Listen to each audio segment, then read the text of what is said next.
demasiado entusiasmo, ya por favor, paren, tranquilícense.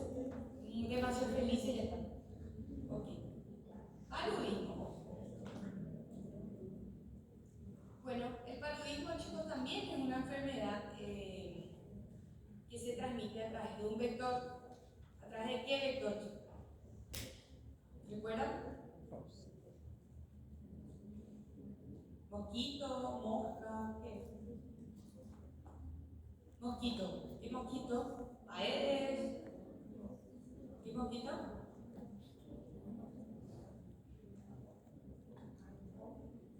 Anófeles, ¿verdad? Bueno, y aquí la pregunta importante, vimos dengue, vimos fiebre amarilla, que son donde tenemos una infección viral. ¿El paludismo es una infección viral? ¿Sí o no? ¿Es bacteriano, viral, por hongos? ¿El paludismo? ¿Eh? Por parásitos, ¿verdad? Entonces, paludismo tiene varios nombres en otros países, más conocido como malaria, fiebre veraniega, y en Paraguay con el famoso nombre guaraní de Acanundú. El paludismo es de difusión mundial, donde afecta países donde tenemos zonas tropicales o subtropicales. Entonces se ve mucho distribuido por América, África, Asia, ocasionando hasta hoy en día la mayor cantidad de muertes producidas por protozoarios en todo el mundo. ¿Sí? Paludismo. Bueno, ¿cuál es la especie? Es el Plasmodium, y las subespecies, o sea, las especies de Plasmodium que desarrollan el paludismo. Tenemos dos principales que son causantes del 92% de las enfermedades del paludismo, que es el falciparum y el vivax. Existen otros, pero estas dos especies son las más comunes. La diferencia son en algunos días en el periodo de incubación, pero prácticamente los síntomas son los mismos. La transmisión es también a través de un vector. En este caso el mosquito es del género Anopheles, ¿verdad? A través de una hembra infectada, donde al picar a un paciente hace la inoculación de los parásitos en forma de esporozoitos, ¿sí? Que sería el estadio del parásito que infecta al ser humano. También puede ocurrir, pero más raramente, la infección de forma vertical, o sea, de una madre embarazada a su hijo, ya que estos parásitos pueden atravesar la placenta. También existen casos, pero también mucho más raros, que sería por inoculación accidental o por vía transfusional, o pinchazos accidentales con jeringas contaminadas. Pero el mosquito Anopheles es el principal causante y vector de la enfermedad. Las manifestaciones clínicas, para hacer un poquito más diferencia, ¿cuáles eran los más comunes? En la especie del falciparum y el vivax. Varía un poco en los días de incubación, y generalmente la manifestación más común es la fiebre, que suele durar hasta de 12 hasta 36 horas en el falciparum, hasta 12 horas en el vivax. Bueno, acá hay ciertos términos y llamados definiciones operacionales, que son términos de manejo epidemiológico. Aquí yo llamo un paciente asintomático. El paciente asintomático es todo aquel que sí se infectó por el parásito del paludismo, pero que no llega a desarrollar síntomas. Pero de igual manera, este paciente puede transmitir, si es que un mosquito anófeles le pica, y bueno, si está Justamente replicando, este paciente es importante en el caso porque es un paciente contagioso, pero no de ser humano a ser humano, sino que persona, vector, persona. ¿Qué es un caso autóctono?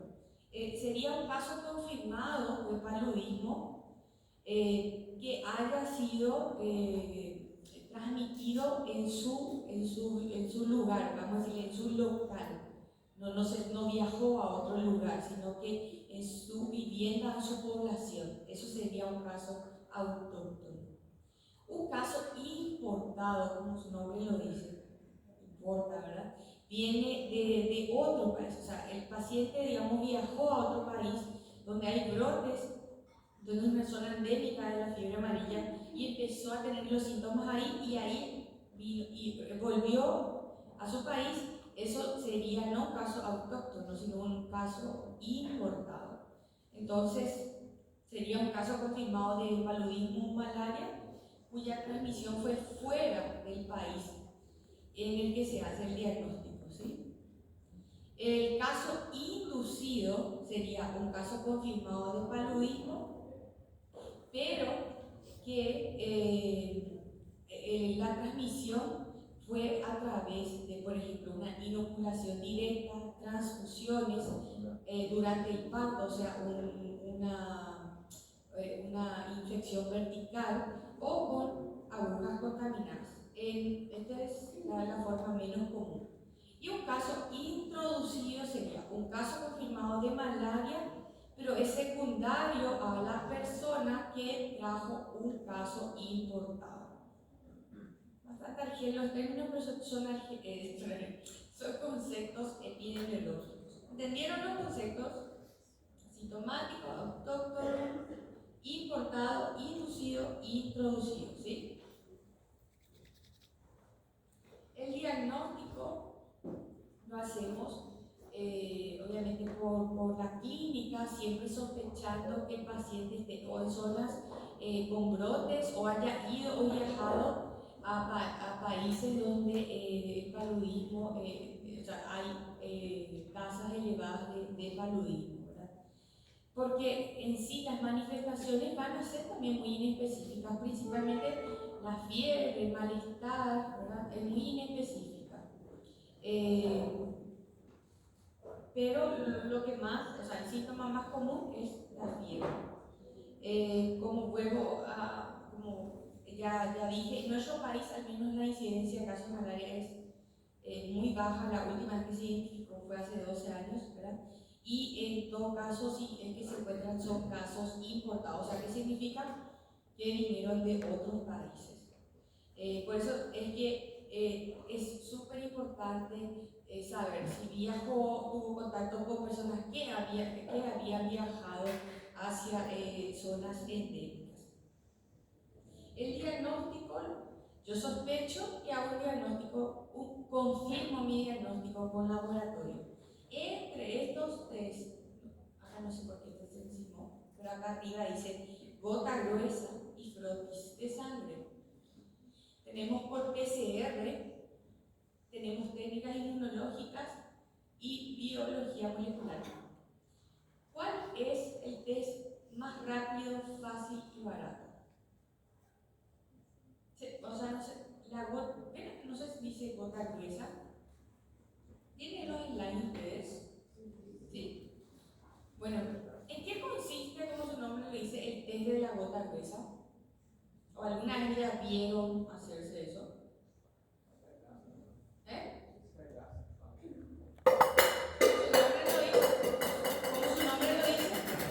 Hacemos un pinchazo y tratamos de tomar una buena muestra de una gota, como su nombre dice, una gota gruesa.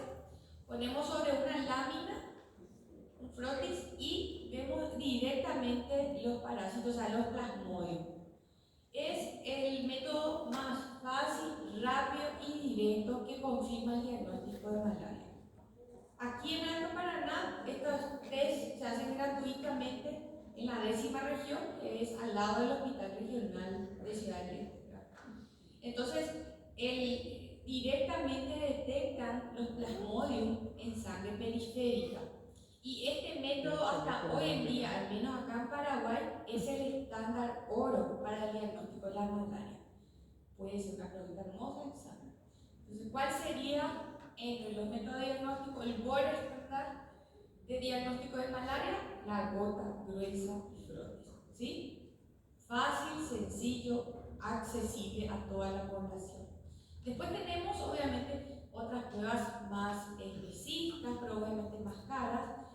Pruebas por microscopía, PCR, inmunocromatográfica o pruebas reactivas rápidas, bastante caras, por cierto. También tenemos técnicas inmunológicas como inmunofluorescencia, radioinmunoensayo y hemaglutinación y el famoso ELISA, donde detectamos anticuerpos contra la malaria. Ya la biología molecular, pero no tenemos en Paraguay, es la técnica más específica y sensible de detectar el parásito por PCR. Pero, como les digo, la gota gruesa directamente se ve los parásitos a través de un frotis de sangre. El paciente a nivel laboratorial en hemograma va a tener la alteración en las tres líneas principales, o sea, el paciente va a estar con tendencia a la anemia, leucopenia y trombocitopenia. A nivel hepático se evidencia el aumento de las transaminasas hepáticas. A nivel de los electrolitos, generalmente lo que más se suele observar es la hiponatremia inducida por la oliguria y el cuerpo, como intentando compensar, hace una secreción inadecuada de la hormona antidiurética. A nivel de análisis de orina tenemos hemoglobinuria, porque hay hemoglobinuria. Bueno, ahí ya dice. Bueno, estos parásitos generalmente van e infectan a los eritrocitos y hacen destrucción eritrocitaria. Por eso es que hay tendencia a la anemia. La hemoglobina está circulante y nosotros a nivel renal se libera por la orina. Y también recuerdan que podría ser la hemoglobina, para recordar un poquito de insuficiencia renal aguda de causa, la hemoglobina en este caso, mi acúmulo de hemoglobina va a ser una insuficiencia renal de causa prerrenal, renal o posrenal.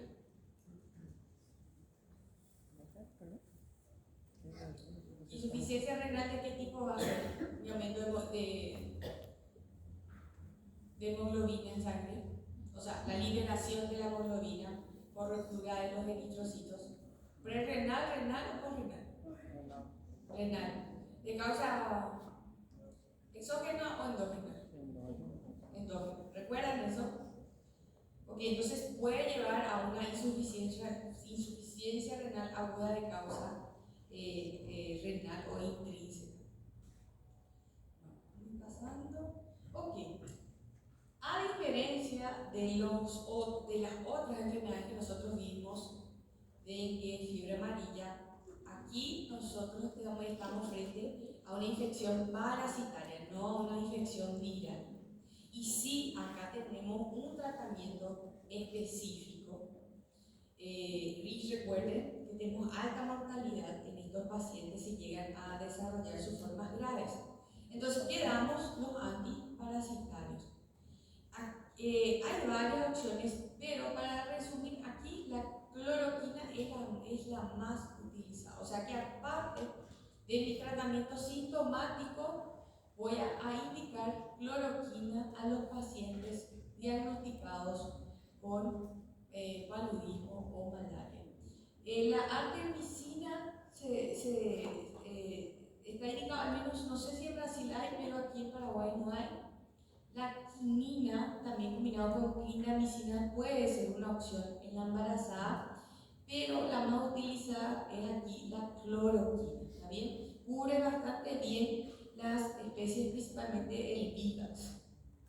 Y obviamente, por ser una enfermedad transmitida por vector, también es una enfermedad de notificación obligatoria. ¿Está bien? Emocionante la cosa. favor, ya con demasiado entusiasmo ya. Impresionante, la gran felicidad. Bueno, paludismo, vamos a resumir entonces. ¿Qué es lo que hay que saber? Enfermedad transmitida por un vector, en este caso, ¿qué? El mosquito, ¿qué?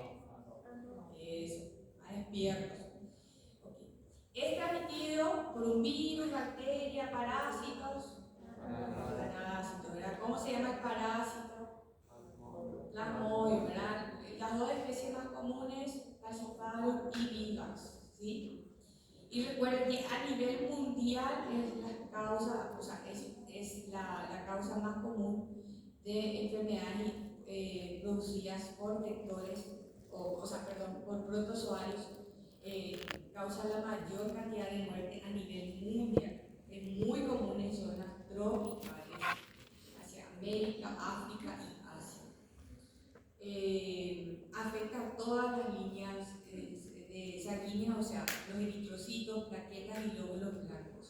Pero más lo que se observa es la rotura de los eritrocitos.